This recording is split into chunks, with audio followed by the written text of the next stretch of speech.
ما شاء الله لا حول ولا قوة إلا بالله العلي العظيم. حسبي الله نعم الوكيل نعم المولى ونعم النصير. وأفوض أمري إلى الله إن الله بصير بالعباد. الصلوات. اللهم صل على محمد وآل محمد.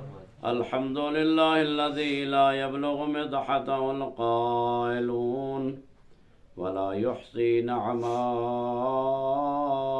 العادون ولا يؤدي حقه المجتهدون الذي لا يدركه بعد الهمم ولا يناله غوص الفطن.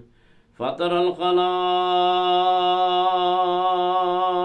بقدرته ونشر الرياح برحمته وبتد بالصخور ميدان أرضه. والصلاة والسلام على العبد المؤيد والرسول المسدد المصطفى الأمجد المحمود الأحمد حبيب إله العالمين أبي القاسم محمد.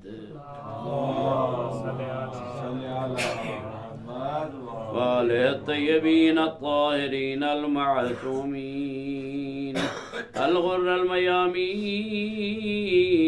المنتجبين المكرمين الذين ذهب الله عنهم الرجس وطهرهم تطهيرا.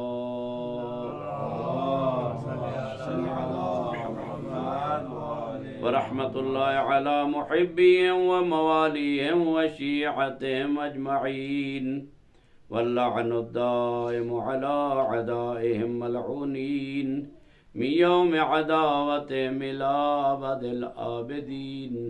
أما بعد فقد قال الرحمن في القرآن بسم الله الرحمن الرحيم لقد كان لكم في رسول الله أسوة حسنة. بلند صلوات. اللهم صل على محمد وآل محمد. دعائے خداوند متعال آپ سب کی توفیقات میں اضافہ فرمائے. آپ کا چل کر آنا اپنی درگاہ پاک میں شرف قبولیت عطا فرمائے.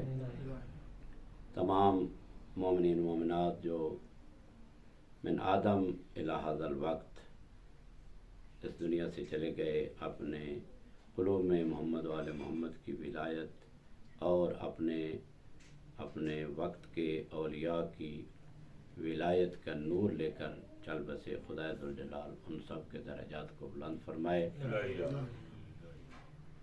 تمام شہدائے ملت جعفریہ جہاں جہاں بھی دنیا میں شہید ہوئے خداوند متعال ان شہداء کو ہمارے لیے شفیع قرار دے.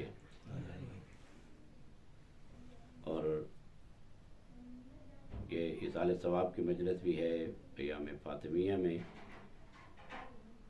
ڈاکٹر اسد حسن نقوی صاحب کے والدین مرحومین اور ان کے اجداد پروردگار عالم ان کے درجات کو بلندی نصیب فرمائے اور ڈاکٹر صاحب کو صحت و سلامتی کے ساتھ طول عمر عنایت فرمائے.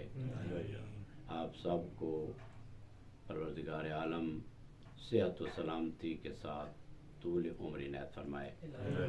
اپنی دعاؤں کی قبولیت کے لیے وقت کے امام کے ظہور میں تعجیل کے لیے بیماروں کی صحت یابی کے لیے بآواز بلند صلوات. اللهم صل على محمد وآل محمد.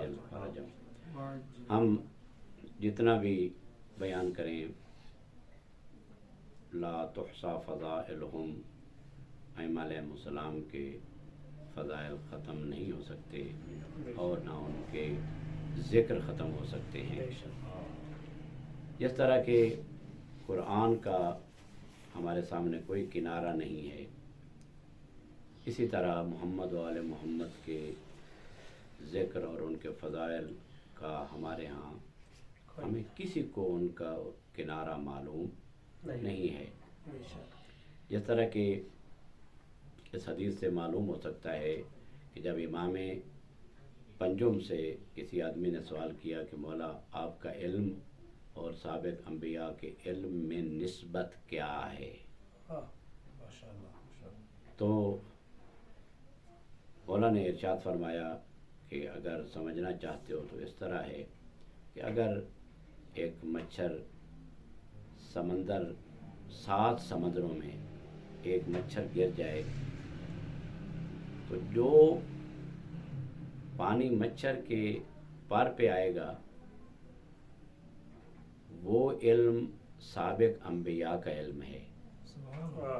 آدم سے لے کر عیسیٰ تک تمام انبیاء کا علم اتنا علم ہے، اور جو 7 سمندروں کا علم ہے وہ اللہ نے ہم اہل بیت کو عطا فرمایا ہے. یہاں سے معلوم ہو سکتا ہے. اور امام فرماتے ہیں، یہ امام باقر العلوم فرماتے ہیں کہ مشرق سے مغرب تک جہاں بھی تلاش کر لو علم الہی کو، سوائے ہم در اہل بیت کے کسی اور جگہ پر تمہیں حقیقی علم ملنے والا نہیں ہے. اور یہی علم بھی ہے، علم ہی ہے کہ پروردگار عالم نے انسان کو اس کے ذریعے کمال عطا کیا ہے، اسی علم کے ذریعے کمال عطا کیا ہے. جس طرح کہ پیغمبر اکرم صلی اللہ علیہ وآلہ وسلم کو اللہ نے بہت علم دیا. اب اور ہم سب کو پتہ ہے کہ ان کا طرہ امتیاز جو ہے وہ اسی علم کی وجہ سے ہے. اور علم ایسی چیز تو ہے کہ پروردگار عالم نے ارشاد فرمایا اور رب زدنی علما، اے میرا حبیب تو دعا مانگتا رہے، رب زدنی زدنی زدنی علما، پروردگار میرے علم میں اضافہ کرتا رہے کرتا رہے کرتا رہے. تو اس کا مطلب ہے کہ علم اتنی عظیم اور اتنی قیمتی چیز تو ہے کہ پیغمبر کو اللہ حکم دے رہا ہے اور زدنی، کل کہہ دیجئے زدنی، میرے علم میں اضافہ فرما. یعنی امر ہے پروردگار کا اپنے نبی کو علم میں اضافے کے بارے میں. علم بہت بڑا کمال ہے، نور ہے. یقذف اللہ فی قلب من یشاء، خدا جس کے دل میں چاہتا ہے اس نور کو ڈال دیتا ہے. اور آپ کو پتہ ہے کہ علم کے بال بوتے پر ہی یہ کائنات چل رہی ہے. آپ دیکھ رہے ہیں کہ یہی علمی ترقی ہے، چاہے وہ علم سائنس کی شکل میں ہو، چاہے یہ علم دین کی شکل میں ہو، قرآن کی شکل میں ہو. اگر قرآن میں نظر کریں وہاں پر یہ تمام علوم جمع ہیں، سائنس بھی وہیں پر ہے اور دنیاوی علوم بھی قرآن ہی میں موجود ہیں اور دینی علم بھی قرآن ہی میں موجود ہیں. بابا سے بلند صلوات پڑھیں. محمد. لہذا علم بہت بڑی چیز ہے انسان کے لیے. اور یہ اسی طرح ہے کہ جس طرح انسان جو ہے روشنی میں چل رہا ہے، اب دن ہے، دن میں چل رہا ہے، علم کی مثال ایسے لے لیں، سورج کی چمکتے ہوئے سورج کی طرح ہے. اور جہالت جو ہے اس کے مخالف میں وہ اسی طرح جس طرح کہ ہم چمکتی رات میں اور وہاں بیٹھے ہوئے ہوں اور فوراً یکدم بجلی چلی جائے، پھر ہمیں سامنے پڑا ہوا جو ہے وہ کوئی موٹی چیز بھی ہمیں نظر نہیں آئے گی. چاہے جائے کہ ہم کسی باریک چیز کو، وہ کیا ہے؟ جہالت کی وجہ سے. کیوں جہالت؟ وہی اندھیرے کی وجہ سے. تو اسی وجہ سے پہلے علم کی تلاش ضروری ہے. علم کی تلاش ضروری ہے. جب اللہ علم عطا کرتا ہے، اور علم بھی عقل والوں کو عطا کرتا ہے. عقل نہ ہو تو علم کی کوئی فائدہ نہیں ہے. وہ جتنا بھی پڑھاتے رہیں بے عقل کو علم پڑھاتے رہیں، اس میں کوئی فرق آنے والا نہیں ہے. اور پھر پروردگار عالم نے اپنے نبی کے بارے میں فرمایا، اور نبی نے اس اپنی خلقت کے بارے میں فرمایا اول ما خلق اللہ العقل، اللہ نے سب سے پہلے عقل کو خلق فرمایا. اور پھر پیغمبر فرماتے ہیں اول ما خلق اللہ نوری. یہ دونوں حدیثیں ہیں، پیغمبر اکرم کی حدیثیں ہیں. اول ما خلق اللہ نوری، اول ما خلق اللہ العقل. تو یہاں ایک نوری والی حدیث ہے، ایک عقل والی حدیث ہے. تو یہاں سے یہ پتہ چلا ہے کہ پیغمبر اکرم کی زبان وحی سے نکلنے والی یہ حدیث بالکل سچی ہے. کیوں؟ اس وقت اگر نور کو دیکھا جائے تو مصطفیٰ ہے، اگر عقل کو دیکھا جائے تو عقل کامل بھی مصطفیٰ ہے. سبحان اللہ سبحان اللہ سبحان اللہ. یعنی عقل کامل مصطفیٰ، نور کامل مصطفیٰ. اللہ نے اس نور کو عقل قرار دیا، عقل کو نور قرار دیا، اور سب سے افضل ترین نور اللہ نے مصطفیٰ کے نور کو خلق فرمایا. سبحان اللہ. اور پھر مولا علی علیہ السلام جب سلمان نے پوچھا کہ مولا آپ اور مصطفیٰ اور یہ تمام جو ہیں، وہ یہی کہا ہوگا کہ ہمیں تو سمجھ نہیں آتی کہ آپ وہ ہیں یا وہ آپ ہیں. تو حضرت امیر کائنات نیت اللہ جوادی عملی میں نے یہ کتاب اپنی میں لکھا ہے زیارت جامعہ کبیرہ کی شرح جو ہے ادب بناء مقربان میں، وہاں پر یہ حدیث لکھی ہے کہ مولا علی علیہ السلام نے ارشاد فرمایا کہ اللہ نے میرے نور کو اور مصطفیٰ کے نور کو باہم خلق فرمایا. یعنی باہم خلق فرمایا، ایک ہی نور تھا ہمارا، پھر اللہ نے اس نور کے دو حصے فرمائے. ایک حصے کا نام ہے مصطفیٰ، دوسرے حصے کا نام ہے مرتضیٰ. اور پھر جس طرح آغاؤن صاحب نے بتایا آپ کو کہ پھر اللہ نے جب ہمارے نور کو خلق کیا تو کوئی چیز بھی نہیں تھی، کوئی چیز بھی نہیں تھی. تو ہم فَجَعَلَهُ مُحْدَقِينَ عَلَى الْعَرْشِ، تو پھر عرش کے وہاں پر ارد گرد اللہ نے ہمارے نور کو قرار دیا. پھر ہمارے نور نے وہاں پر تسبیحات کی، اور فرشتوں نے تسبیح جو سیکھی وہ ہم اہل بیت کے نور اور ہماری تسبیح کے ذریعے تسبیح سیکھی. تو یہ تمام چیزیں جو ہیں، اس کی ابتدا کیا ہے؟ عقل ہے اور نور ہے اور علم ہے. یہ تمام چیزیں ہیں کہ جس کی بنیاد پر اللہ نے ان انوار قدسیہ کو خلق فرمایا اور ان کو عظمت عطا کی. اور پھر وہ حدیث آپ مشہور سنتے رہتے ہیں کہ کیونکہ ایام فاطمیہ ہیں، کہ اس کا لنک اگر دیا جائے تو بی بی کے ایام ہیں. تو وہ حدیث جو ہے کہ جو لولا فاطمہ والی حدیث ہے، تو اس لولا فاطمہ والی حدیث میں کہ اے مصطفیٰ اگر آپ کو خلق نہ کرتا تو اس پوری کائنات کو میں خلق نہ کرتا، تیرے لیے خلق کیا ہے میں نے. تو پھر اس کے بعد لولا علی لما خلق تو کا، اگر علی کو خلق نہ کرتا تو مصطفیٰ تجھے بھی خلق نہ کرتا. اور اس کے بعد لولا فاطمہ لما خلقتکما، اگر میری کنیز زہرا نہ ہوتی تو نہ مصطفیٰ کو خلق کرتا نہ مرتضیٰ کو خلق کرتا. تو اس کا مطلب ہے جناب زہرا پر بات آ کر رک گئی. تو معلوم یہ ہوا کہ ایک طرف رسالت ہے، ایک طرف امامت ہے. رسول کی رسالت بھی تکمیل نہیں ہوتی، علی کی امامت بھی تکمیل نہیں ہوتی جب تک درمیان میں عصمت کبریٰ الہیہ موجود نہ ہو. یہ عصمت کبریٰ الہیہ ہے حضرت فاطمہ زہرا، جس کے بارے میں اللہ کا نبی مولا علی علیہ السلام سے ارشاد فرماتے ہیں انفذ ما امرت کا فاطمہ، اے علی جو فاطمہ تجھے آرڈر کرے اس کو انجام دو. کیوں؟ جو زہرا کا آرڈر ہے وہ زہرا کا نہیں ہے، وہ میرا ہے. اور وہ میرا آرڈر جو ہے میرا نہیں ہے، وہ جبریل کا ہے. اور وہ جو جبریل کی بات ہے وہ ہم سب میں سے کسی کی بات نہیں، وہ خالق اکبر کی بات ہے. خالق علی سے کام کس طرح کروانا چاہتا ہے کہ اے فاطمہ میری طرف سے تو علی کو حکم دے، علی اس امر کو بجا لائے. یعنی اتنا بڑا کمال ہے فاطمہ زہرا سلام اللہ علیہا. اور جناب زہرا کے بارے میں بعض لوگ کرتے ہیں کہ بی بی افضل ہیں یا آدم افضل ہیں یا نوح افضل ہیں یا بی بی افضل ہیں. وہ افضل تھے، حضرت آدم افضل تھے، اپنے زمانے کے تمام اولیاء سے اور تمام امت سے افضل تھے. حضرت نوح اپنے زمانے کے تمام وہ امت سے اور تمام افراد سے افضل تھے. اپنے زمانے کے تمام افراد سے وہ افضل تھے. لیکن پیغمبر خاتم جو فرماتے ہیں وہ ہیں خاتم الانبیاء، تمام انبیاء کے خاتم. اب مور لگ گئی، اس کے بعد کوئی نبی نہیں ہے. اور افضل الانبیاء، تمام انبیاء سے افضل پیغمبر خاتم ہیں. اور وہی پیغمبر فرماتے جو افضل الانبیاء ہیں، تمام انبیاء سے افضل ہیں، وہی پیغمبر فرما رہے ہیں فاطمہ تو بضعۃ منی، فاطمہ مجھ محمد کا حصہ ہے. اس کا مطلب ہے پیغمبر کی رسالت فاطمہ شریک، جب تک فاطمہ نہ ہو پیغمبر کی رسالت مکمل نہیں ہے. فاطمہ بضعۃ منی ہے، میرا ٹکڑا ہے. اب اگر اس کو ایک حصے کو ختم کر دیا جائے تو وہ ناقص رہ جاتا ہے. فزیکلی طور پر بھی اگر ایک حصہ میرا ایک ہاتھ نہیں ہے تو اس کا مطلب میں ناقص ہوں فزیکلی طور پر بھی. اور اگر مانوی طور پر بھی اگر پیغمبر اکرم کا یہ فرمان مانوی اور فزیکلی طور پر بھی ہے کہ فاطمہ میرا ٹکڑا ہے، تو فاطمہ میرا ٹکڑا کیا میرے جسم کا ٹکڑا نہیں، جسم کا ظاہری ٹکڑا تو پیغمبر سالم ہے. کس چیز کا؟ پیغمبر کا جو منصب ہے اس منصب کا حصہ ہے فاطمہ.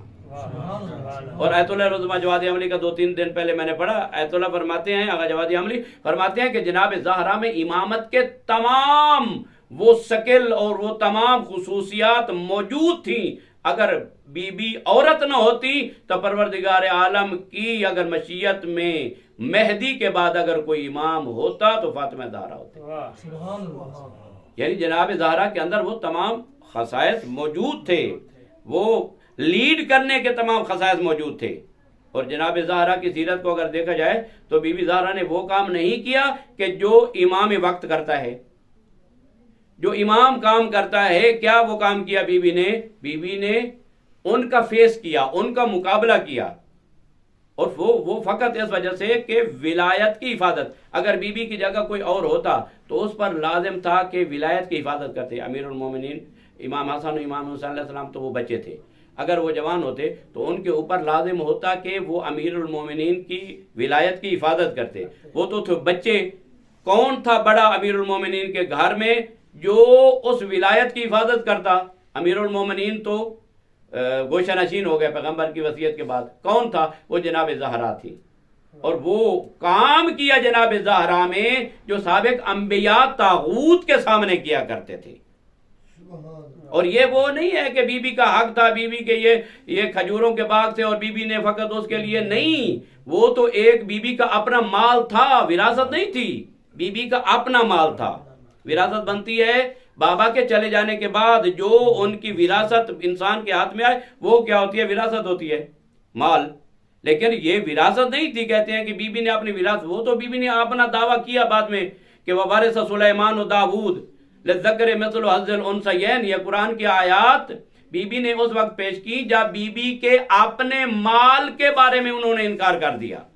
تو بی بی نے کہا اگر وہ پہلو اگر تم نہیں مانتے جو کہ کنفرم ہے پہلے سے کہ میرے کارندے وہاں موجود تھے اور تم نے میرے کارندوں کو بھگا دیا، نکال دیا، تم نے قبضہ کر لیا، میرے اپنے مال پر قبضہ کر لیا، اگر وہ نہیں مانتے تو پھر بی بی نے اپنے خطاب کو تبدیل کیا اور پھر فرمایا للذکر مثل حظ الانثیین. قرآن میں خدا نے کہا ہے کہ مذکر کا مؤنث کے 2 برابر ہوتا ہے.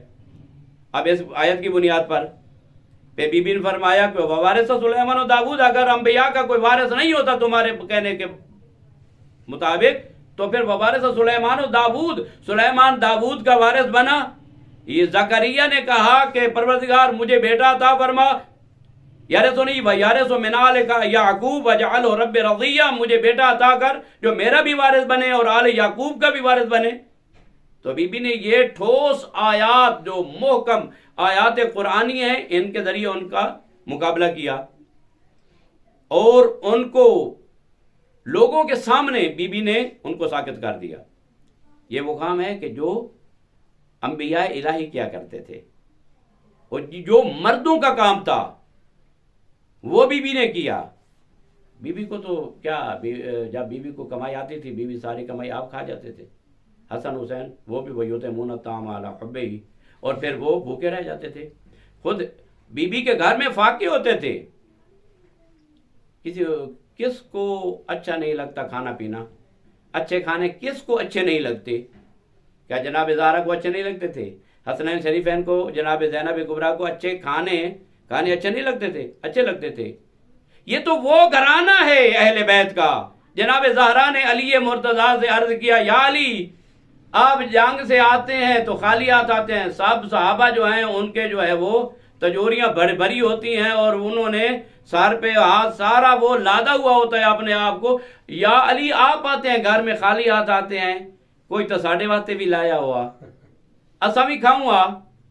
تو وہ مولا علی علیہ السلام نے کیا جواب دیا؟ مولا نے فرمایا اے زہرا، اے بطول، اے بنت رسول، اے حسنین کی اماں مجھے بھی ملتا ہے اور مجھے بہت ملتا ہے، کیوں نہ ملے؟ علی وہ بہادر ہے جس جیسا بہادر کوئی نہیں، علی وہ شجاع ہے جس جیسا کوئی شجاع نہیں۔ لوگ اسلحہ سے لیس ہو کر اور زرہ وغیرہ چاہے ان کے منہ پر بھی زرہ ہوتی، وہ میدان میں جنگ میں جانے سے ڈرتے تھے۔ علی وہ تھے جن کے فقط سامنے سے زرہ ہوتی تھی، پیچھے سے ان کی پشت خالی ہوتی تھی، زرہ نہیں ہوتی تھی۔ علی سے پوچھا گیا یا علی آپ کی زرہ ناقص ہے؟ مولا نے فرمایا پیچھے سے زرہ اس کی ہوتی ہے جس نے میدان جنگ سے دوڑنا ہو، علی کبھی دوڑنے کے لیے میدان جنگ میں قدم رکھتا ہی نہیں ہے۔ اللہ اکبر، یا رسول اللہ، علی، اللہم صلی علی محمد۔ تھک تو نہیں گئے؟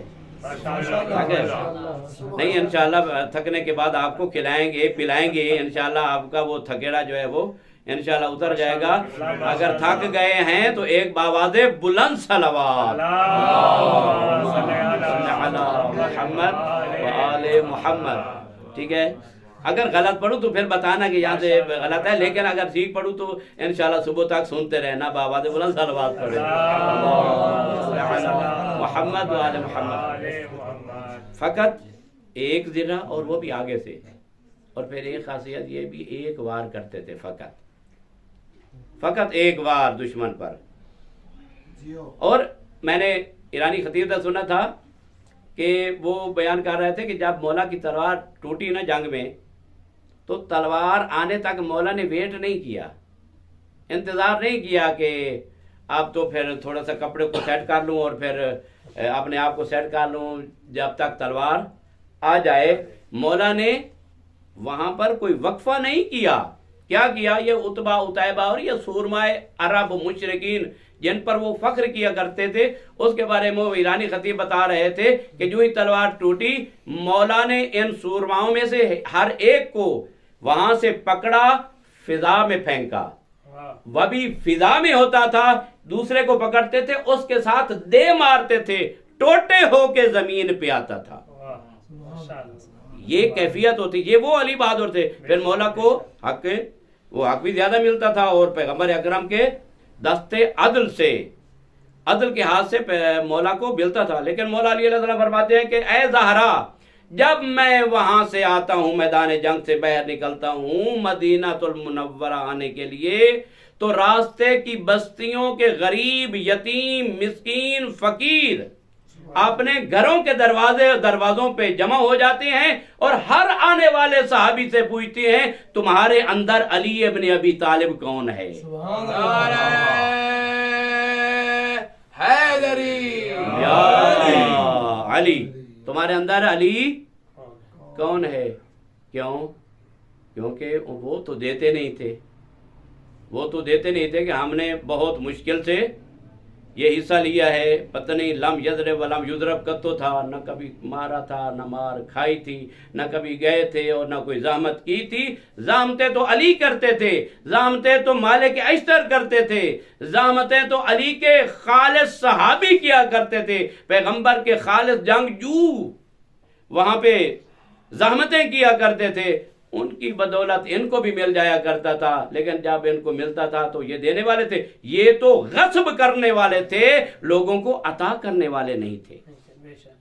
غنی اس کو کہتے ہیں کہ جس کے ہاتھ بھرے ہوئے ہیں مال و دولت سے اور سونے چاندی سے، اور پھر کسی غریب کو دیکھے تو غریب کو دے دے، یتیم کو دیکھے تو یتیم کو، بیوہ عورت کو دیکھے تو اس کے دامن کو بھر دے، اپنے دونوں ہاتھوں کو خالی کر کے بطول کے پاس آئے، اس کو علی ابن ابی طالب اور اس کو غنی کہتے ہیں۔ سبحان اللہ، سبحان اللہ۔ غنی وہ نہیں ہوتا دوجے مال چرا کے جمع کر کے پھر اس کو تھوڑا تھوڑا، یعنی کلو میں سے ایک چٹاکی دے دی، باقی اپنے گھر، وہ غنی نہیں ہوتا۔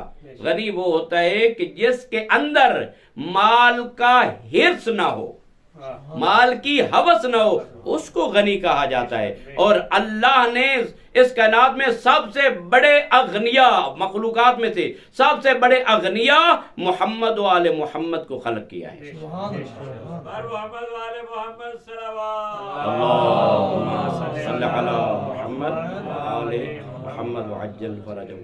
حضرت زہرا سلام اللہ علیہا بی بی کی زندگی اسی طرح جیسا لقد کان لکم فی رسول اللہ اسوۃ حسنہ، اسی طرح جناب زہرا کی زندگی بھی ہمارے لیے اسی طرح اسوہ حسنہ ہے، فقط ہمارے لیے نہیں بلکہ ہمارے وقت کے۔ اگر کوئی آج بھی کہے کہ میں تو مرد ہوں، میرے لیے پیغمبر کی زندگی اسوہ ہونی چاہیے، ہوتا تو ایسے ہی ہے نا کہ جی ہم مرد ہیں، پیغمبر کی زندگی ہمارے لیے اسوہ ہونا چاہیے۔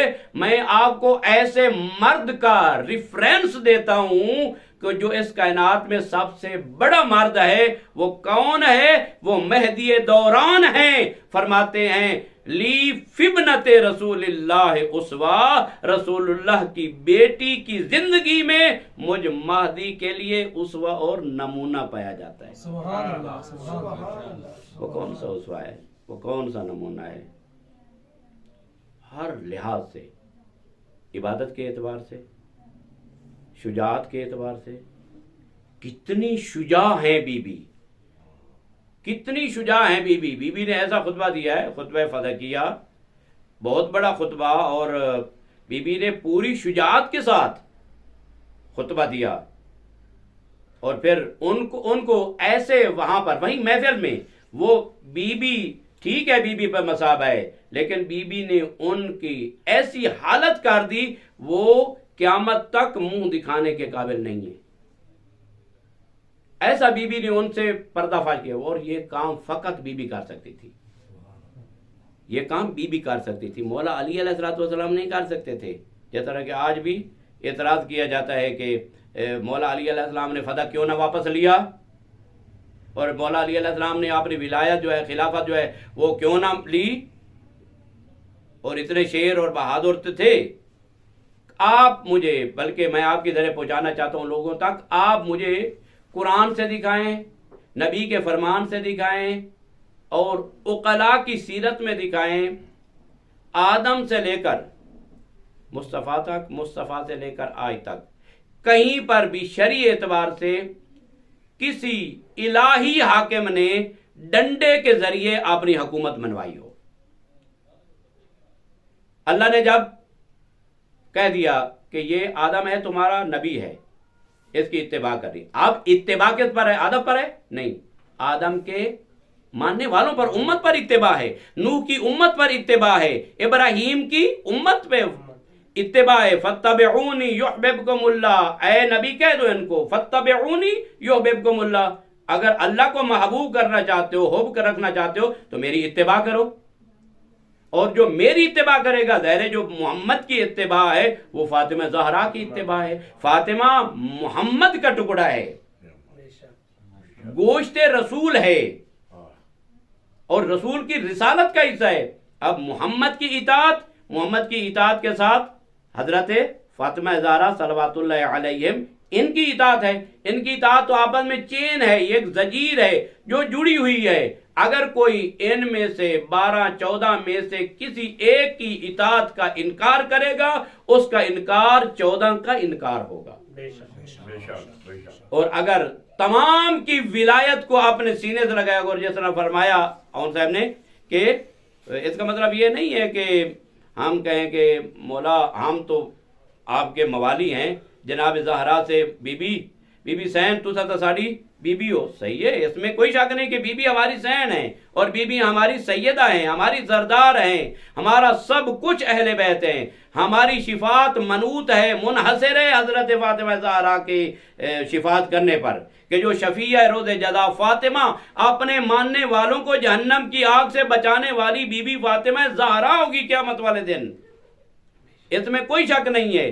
لیکن وہ تو شفاعت ہے ان کی طرف سے ہمارے لیے، جو ہماری طرف سے بھی کچھ دینا ہے بیوی کو، یا ہر ویلے بیوی کو لوں لون واسطے، ہر وقت بیوی سے لینا نہیں، بیوی کو کوئی دینا بھی ہے، وہ عہد ہے جو ہم نے بیوی کو اس کو پختہ کر رہا ہے۔ وہ کون سا عہد ہے؟ اے بیوی، ہم تو ان پہ لعنت ڈال رہے ہیں جنہوں نے آپ کے حق کو غصب کیا ہے، ہم آپ کا حق کھانے والے نہیں ہیں، ہم نے بیوی کا حق دینا ہے۔ آج اگر سادہ کہ فلانے تھے انہیں بیوی دا حق کھا گئے تو میں آپ کھا دی بیٹھا توا تو لعنت و آدن لعنت بڑی سیانی ہے، وہ واپس بڑی جلدی آندی ہے جس جگہ دوتے آمنا ہوئے، وہ میرے اوپر آنے کے لیے تیار رہے گی، اس وجہ سے کہ میں نے بیوی کا حق کھایا ہوا ہے۔ اگر وہ بیوی کا حق تھا تو یہ بھی بیوی کا حق تھا، فرق یہ ہے کہ وہ اس دور میں بیوی کا حق تھا، یہ اس دور میں بیوی کا حق ہے۔ لیکن میرا کھانا ان کے کھانے سے سخت ہے، انہوں نے دن دہاڑے کھایا، دشمن بن کر کھایا اور ببانگے دہل کھایا۔ میں کہتا ہوں نہیں بی بی میں تو آپ کا ماننے والا ہوں، لیکن نہیں تمہارا مال میں کھا رہا ہوں، مال نہیں دوں گا، لیکن تو میری بی بی ہے۔ ہمارا کھانا ان کے کھانے سے سخت ہے، لہذا یہ دیکھنا ہوگا کہ بی بی اگر ہمارے لیے اسوہ ہے، ہم نے بی بی سے کچھ لینا بھی ہے اور بی بی کو کچھ دینا بھی ہے۔ وہ کیا دینا ہے؟ وہ عہد دینا ہے، جو عہد ولایت ہے، جو عہد امامت ہے۔ بی بی تو نے علی مرتضیٰ کا دفاع کیا تھا وہاں پر، ہم بھی آپ کی ولایت کا دفاع کرنے والے ہیں، ہم بھی آپ کے حق کا دفاع کرنے والے ہیں۔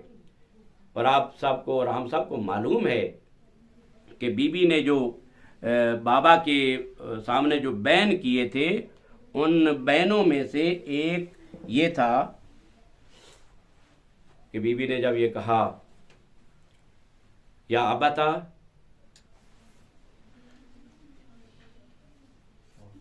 قد غصب حقی، انہوں نے میرے حق کو غصب کیا، میں چپ کر گئی، میں خاموش ہو گئی۔ قد کسروا اضلاعی، میری انہوں نے پسلیاں توڑی، میں خاموش ہو گئی۔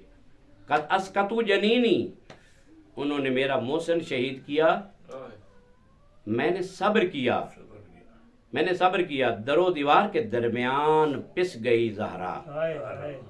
شاید کربلا میں پہلی مرتبہ حسین کے جسم کو پامال نہیں کیا گیا، بلکہ 11 ہجری میں پیغمبر کی رحلت کے فوراً بعد بی بی کے جسم کو بھی پامال کیا گیا۔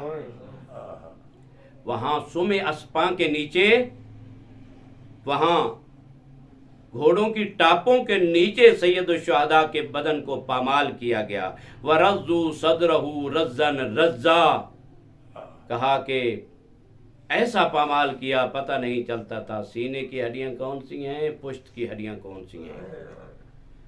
لیکن اس سے پہلے رسول کے گھر میں رسول کی بیٹی کو پامال کیا گیا۔ وہ پامال ہونے کی کیفیت کیا ہے؟ جب بی بی نے دونوں ہاتھوں سے، توجہ کیجیے یا سنیے گا، شاید یہ نئی روایت ہو، جب بی بی نے جلتے ہوئے دروازے کو جب بی بی نے تھاما ہوا تھا اپنے دونوں ہاتھوں کے ساتھ، قوت کے ساتھ بی بی نے اپنے ہاتھوں کے ساتھ جلتے ہوئے دروازے کو تھاما ہوا تھا۔ جب بی بی کو معلوم ہوا کہ یہاں پر فوج ہے اور وہ اندر آنا چاہتی ہے، بی بی نے ایسے نہیں کہ بی بی گھر میں بیٹھی رہی اور وہ اندر آ گئے، ایسے نہیں ہے، بی بی نے دونوں ہاتھوں سے اس دروازے کو تھاما ہوا تھا۔ جب اس لعین نے کہا احرق دار زہرا کے دروازے کو جلاؤ، اور جب ظالم نے جلایا، جب دروازہ جلتا رہا، بی بی اس دروازے کو فشار کے ساتھ تھامتی رہی، بی بی نے چھوڑا نہیں دروازے کو، تھامے رہی بی بی، یہاں تک کہ آدھا دروازہ جلا۔ اس کے بعد کیا ہوا؟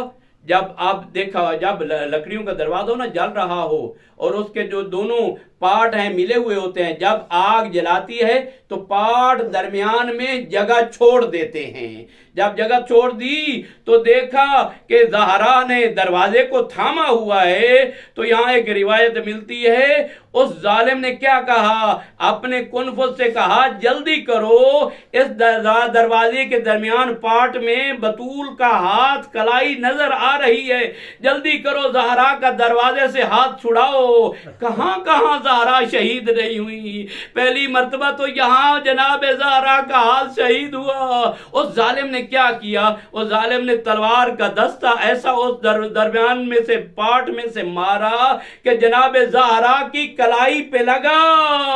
زہرا کا ہاتھ چھوٹ گیا. جب ہاتھ چھوٹا زہرا بتول ایک طرف پتھروں کی دیوار دوسری طرف دروازہ جلتا ہوا درمیان میں حسنین کی مادر ہیں. جب ہاتھ وہاں سے چھوٹ گیا تو زہرا بتول وہاں زمین پہ گری. اس ظالم نے ورفض برجلے اس دروازے کو اپنے پاؤں کی ٹھوکر ماری. دروازہ گرا بتول پہ.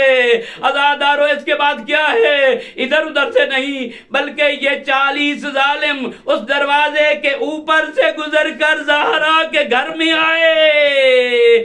وہاں گھوڑوں کی نالے تھی جو حسین کے بدن کو پامال کر رہی تھی. لیکن یہاں جلتا ہوا دروازہ ہے اور جو زہرا کے بدن اطہر کو پامال کر رہا ہے. اور بی بی کہہ رہی تھی یا فضت و خزینی، او فضا جلدی آؤ میرا محسن شہید ہو گیا. او فضا جلدی آؤ لقد کسرت اضلاعی، او میری ہڈیاں پسلیاں ٹوٹ گئی، او میرا محسن مارا گیا. اور بی بی کہتی تھی فضا جلدی آؤ آگ کی تپش زیادہ ہے، او میرا بدن نحیف ہے. اللہ لعنت اللہ علی القوم الظالمین وسیعلم الذین ظلموا ای منقلب ینقلبون. بحق زہرا و ابیہا و بعلہا و بنیہا و سر المستودع فیہا بک یا اللہ. پروردگار تجھے واسطہ ہے محمد و آل محمد کی عزت اور عظمت کا. پروردگارہ حضرت زہرا سلام اللہ علیہا کی ٹوٹی ہوئی پسلیوں کا واسطہ. پروردگارہ جناب محسن شہید کا واسطہ. پروردگارہ تجھے ان عظیم ذوات مقدسہ کی عزت و عظمت کا واسطہ ہمارے اوپر اپنا رحم و کرم نازل فرما. پروردگارہ جن کے لیے یہ اہتمام کیا گیا مرحومین کے لیے، ڈاکٹر صاحب کے والدین مرحومین اور دیگر تمام عمومی طور پر مومنین مومنات جو اس دنیا میں موجود نہیں ہیں، پروردگارہ اس مجلس کا ثواب ان کی ارواح کو ایصال فرما. پروردگارہ ہمارا خاتمہ ایمان پر فرما. پروردگارہ ہمارے وقت کے امام کو ہم سے راضی اور خوشنود فرما.